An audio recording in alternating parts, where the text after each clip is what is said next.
귀한 찬양에 감사합니다. 할렐루야.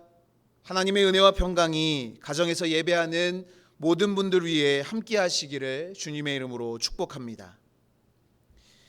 인류의 오랜 역사 속에 제정된 법률들은 다 기록할 수 없을 정도로 많이 존재했었습니다. 현재 미국에 있는 모든 주의 법률을 합하면 200만 조항이 넘는다고 합니다.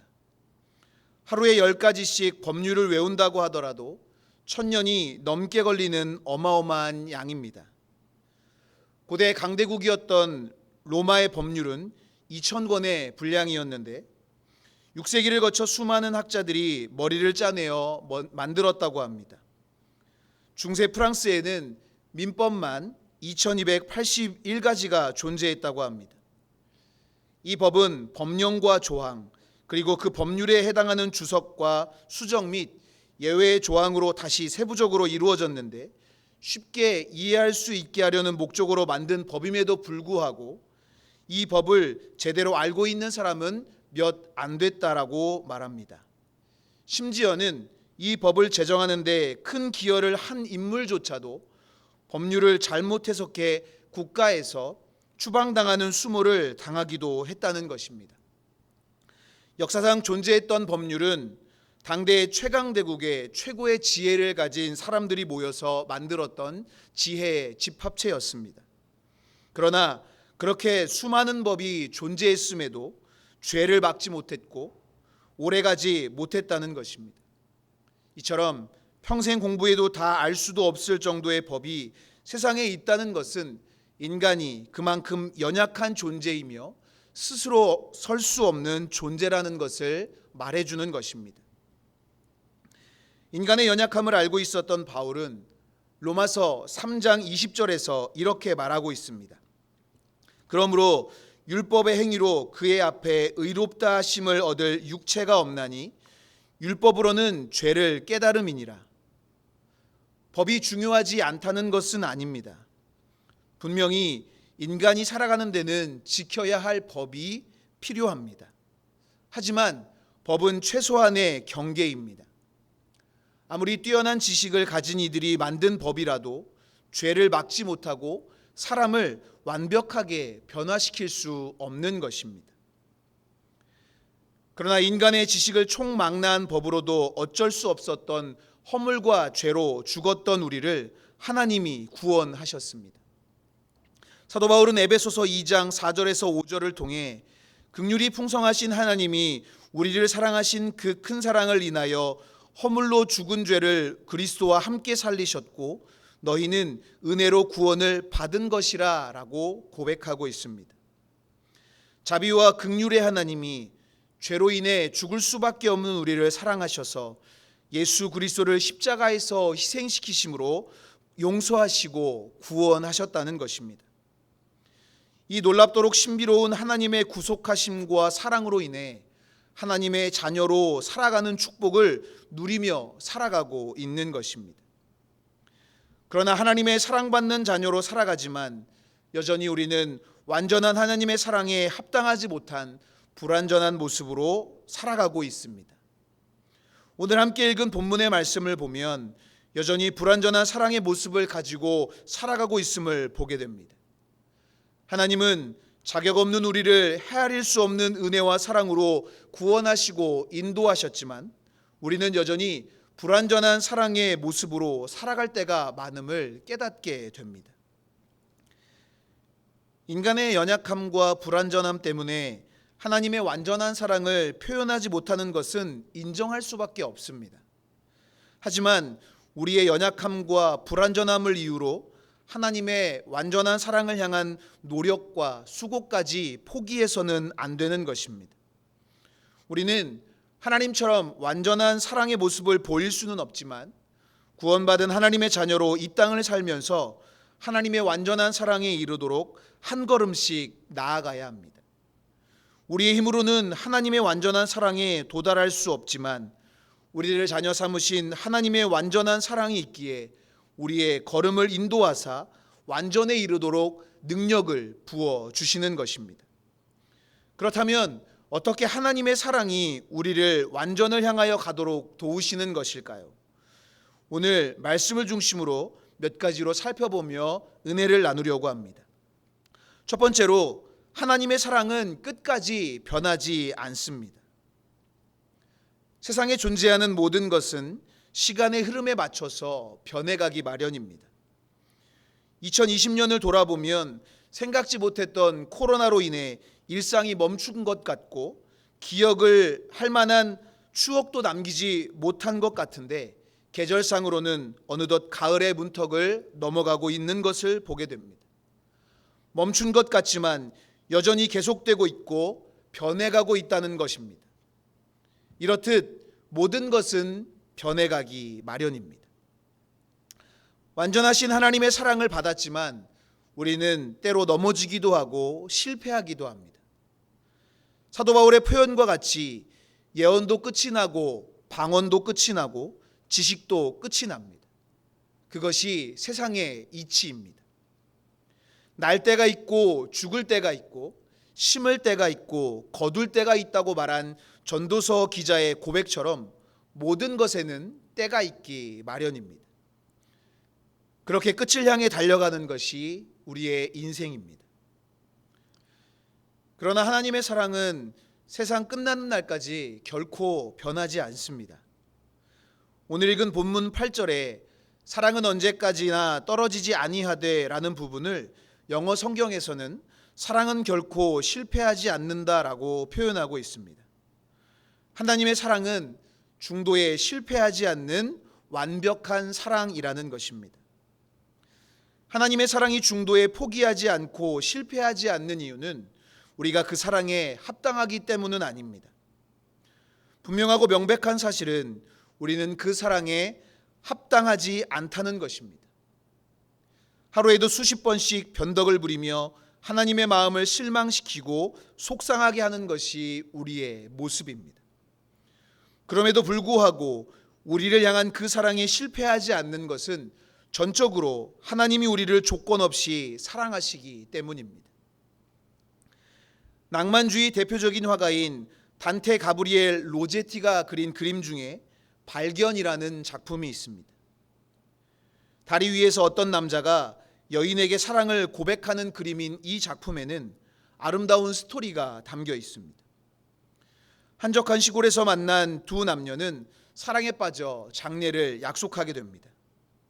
하지만 여자의 마음이 바뀌어 남자를 버리고 도시로 떠났습니다. 그리고 향락에 빠져 젊음을 낭비하다 몸과 마음이 모두 초췌해지고 맙니다. 그동안 남자는 도시로 떠난 여자를 끊임없이 찾아다녔고 드디어 다리 위에서 운명적인 만남을 가집니다. 하지만 여자는 너무 변해버렸고 예전의 아름다움은 흔적도 없이 사라졌습니다. 그러나 남자의 사랑은 변하지 않았습니다. 그는 예전과 다름없이 그녀에게 사랑을 고백합니다. 하지만 그림의 여성은 남자를 피해 도망치려고 합니다. 진심을 담긴 남자의 사랑을 외면했던 것이 너무 미안했기 때문입니다. 그러나 여인을 향한 남자의 사랑은 변하지 않는 고귀한 사랑이었던 것입니다.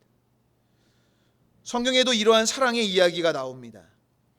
돌아온 아들을 향한 아버지의 사랑입니다. 탕자라고 불리는 아들은 아버지를 조금도 생각하지 않고 자신이 원하는 대로만 살았지만 아버지는 그 아들을 끝까지 기다리고 사랑해 주셨습니다. 그가 빈털터리가 되어 돌아왔을 때 아버지는 그에게 달려가 입을 맞추고 가장 좋은 옷을 입히고 가락지를 끼워주며 죽었던 아들이 살아 돌아왔다며 기뻐했습니다. 그리고 잔치를 열어 주었습니다. 하나님의 사랑이 바로 이렇습니다. 그분의 사랑은 결코 변하지 않습니다. 끝까지 변하지 않고 우리를 사랑하십니다. 한순간도 변하지 않고 우리를 사랑하시는 그 사랑이 있기에 우리는 하나님의 완전한 사랑을 향해 나아갈 수 있는 것입니다. 변함없이 우리를 사랑하시는 그 사랑으로 완전한 사랑을 향해 걸음을 내디디시기를 주님의 이름으로 축원합니다. 두 번째로, 하나님의 사랑은 성장을 통해 성숙하게 합니다. 교사로 평생을 살며 부모의 양육 방식과 자녀의 성장에 관심을 가졌던 도로시 로 놀테의 아이들은 생활 속에서 배운다라는 시의 내용입니다. 야단 맞으며 자라는 아이들은 남을 비난하는 것을 배운다. 적대적인 분위기에서 자라는 아이들은 싸움을 배운다. 두려움 속에서 자라는 아이들은 불안과 두려움을 배운다. 동정을 받으며 자라는 아이들은 자기 연민을 배운다. 놀림을 받으며 자라는 아이들은 수치심을 배운다. 질투 속에서 자라는 아이들은 시기심을 배운다. 수치심을 느끼면서 자라는 아이들은 죄책감을 배운다. 격려를 받으면서 자라는 아이들은 자신감을 배운다. 너그러움 속에서 자라는 아이들은 인내심을 배운다. 칭찬을 받으며 자라는 아이들은 남을 인정하는 것을 배운다. 포용하는 분위기에서 자라는 아이들은 사랑을 배운다. 찬성하고 허락하는 분위기에서 자라는 아이들은 자기 자신을 사랑하는 법을 배운다. 인정을 받으며 자라는 아이들은 목표를 갖는 것을 좋은 일이라는 것을 배운다. 함께 나누며 자라는 아이들은 관대함을 배운다. 정직함 속에서 자라는 아이들은 진실함을 배운다. 공정한 분위기에서 자라는 아이들은 정의를 배운다. 친절과 배려 속에서 자라는 아이들은 존중심을 배운다.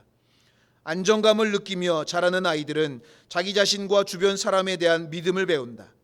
친밀한 환경 속에서 자라는 아이들은 이 세상이 살기 좋은 것이라는 것을 배운다. 처음부터 완벽한 사람은 없습니다. 성장 과정을 통해 건강한 인격을 소유할 수도 있고 그렇지 못할 수도 있습니다. 사도 바울은 11절에서 내가 어렸을 때에는 말하는 것이 어린아이와 같고 깨닫는 것이 어린아이와 같고 생각하는 것이 어린아이와 같다가 장성한 사람이 되어서는 어린아이의 일을 버렸노라라고 고백하고 있습니다. 하나님을 위해 자신의 삶을 전부 드렸던 바울조차 자신이 어린아이와 같은 시절이 있었다고 고백하고 있습니다.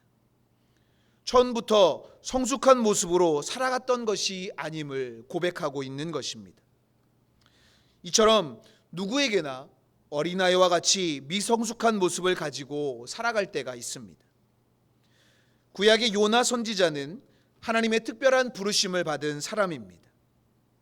하나님은 요나를 부르셔서 아수르의 니느웨 성을 향하여 회개를 선포하라고 말씀하셨습니다. 북이스라엘의 선지자였던 요나의 입장에서는 원수 나라인 아수르가 망하는 것이 소원인데 하나님은 심판받아 마땅한 아수르의 회복을 위해 아수르의 심장인 니느웨 성에 회개를 선포할 것을 명령하셨습니다. 요나는 하나님의 부르심에 불순종하여 니느웨가 아닌 다시스로 가는 배를 탔습니다. 우여곡절 끝에 니느웨에 가서 하나님의 말씀을 선포하긴 했지만 요나의 마음에는 하나님의 말씀을 선포해도 니느웨 성이 회개하지 않을 거라는 생각을 가지고 있었습니다. 하지만 그들은 하나님의 말씀에 왕으로부터 온 백성이 회개하기 시작합니다.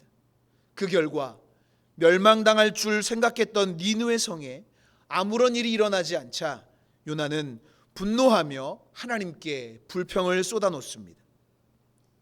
요나는 하나님의 부르심을 받은 구별된 사람이었음에도 성숙하지 못한 모습을 보였습니다. 하지만 하나님은 박넝쿨의 경험을 통해 요나에게 하나님의 사랑을 알게 하셨습니다. 성경에는 박넝쿨의 경험 이후에 요나가 어떻게 변화됐는지는 기억하고 있지 않습니다. 하지만 요나를 성장시키시는 하나님의 참고 기다림의 사랑을 통해 요나는 성숙한 하나님의 사람이 되었을 것입니다. 처음부터 완벽하게 하나님의 사랑을 나누며 살아가는 사람은 없습니다. 하지만 참고 기다리며 우리를 성장시키시는 하나님의 사랑으로 인해 성숙한 사람의 모습이 되어 가는 것입니다. 지금도 우리가 완전한 사랑을 향해 나아가도록 성장시키시는 하나님의 사랑으로 성숙한 사랑의 사람이 되어가는 저와 여러분이 될 수 있기를 주님의 이름으로 축원합니다. 마지막으로 하나님의 사랑은 모두를 향하게 합니다. 1984년부터 2012년까지 고려대 생명과학대학 환경생태공학부 교수로 재직하며 잡초, 생태, 종자 연구의 권위자로 인정받은 강병화 교수는 17년간 전국을 돌아다니며 야생 들풀을 채집했습니다.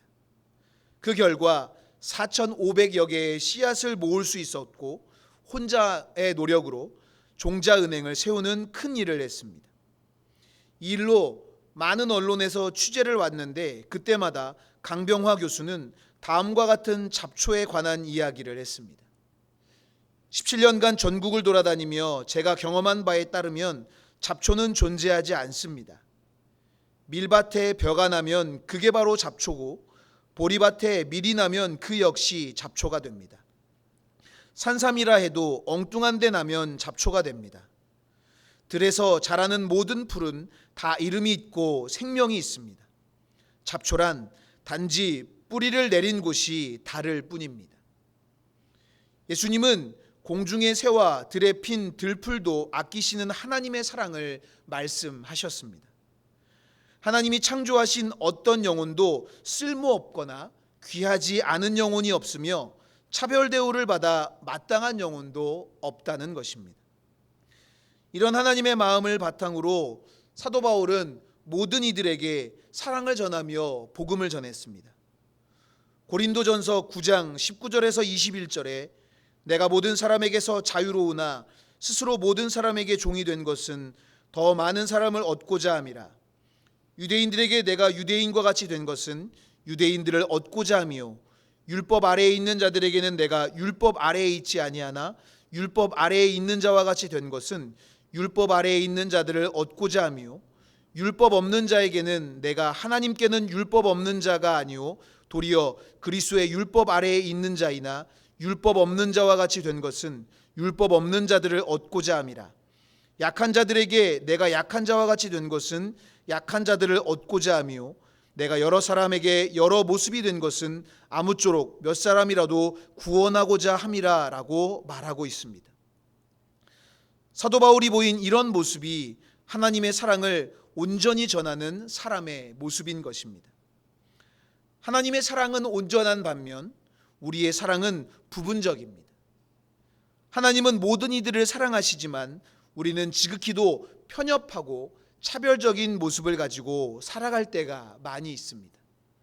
그러나 하나님의 온전한 사랑 안에 거하면 우리의 부분적이고 부족한 모습이 완전을 향해 나아가게 되는 것입니다.